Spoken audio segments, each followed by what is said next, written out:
Hello guys! Our today's video is dedicated to default Gutenberg blocks overview. We'll learn how to group blocks and how to add a block or a group to reusable blocks library. So let's start. First, to access the default blocks, you'd have to click the plus icon. Here you'll see different blocks categorized together. The search field will help you search for the block if you know how it's called. Let's add a simple heading for now. If you ever want to turn the heading into a paragraph, use Transform To option. You'll see a list of blocks you can transform the existing block into. For one, heading can be transformed into a paragraph, a listing, a quote, and so on. The basic content settings like alignment are located in the top panel, which can also be attached to the block in some cases. The styling settings are all shown together in the right column. When the block is active, you see the settings for it.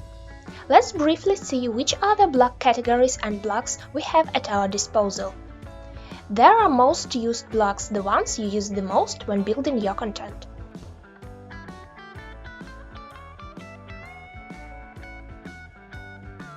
Right after them, there are common blocks, which represent the basic content, like text, image, gallery, file, cover, etc.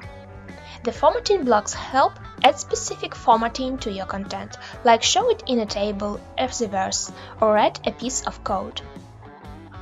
The layout elements will help you add space between blocks using a spacer, group blocks, and create a multi-column structure. There is also a default button block. The widgets category contains the basic widgets you'd usually have access to in the widgets area. The shortcode will help you add to the page any shortcode like a contact form or a slider code. The last category is Embeds. It helps you add the third-party content to the page or post by embedding it. You can add a YouTube video or anything else from the sources listed here.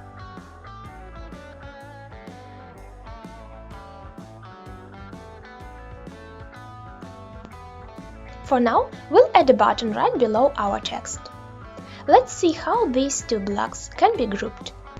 You can add a group block to the page. Just drag and drop the blocks you want grouped together into it. The block navigation will help you see if the blocks are grouped together.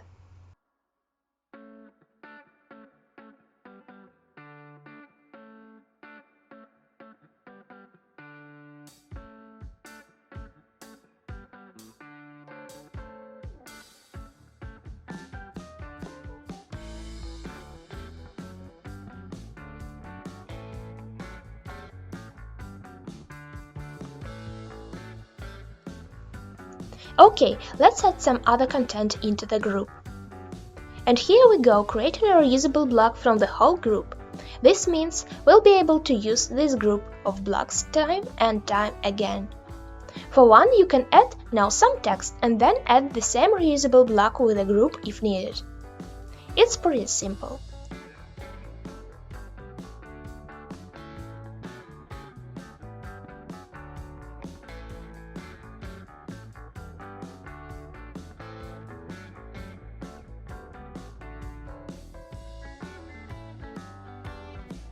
Okay, let's see how the build content looks on front end.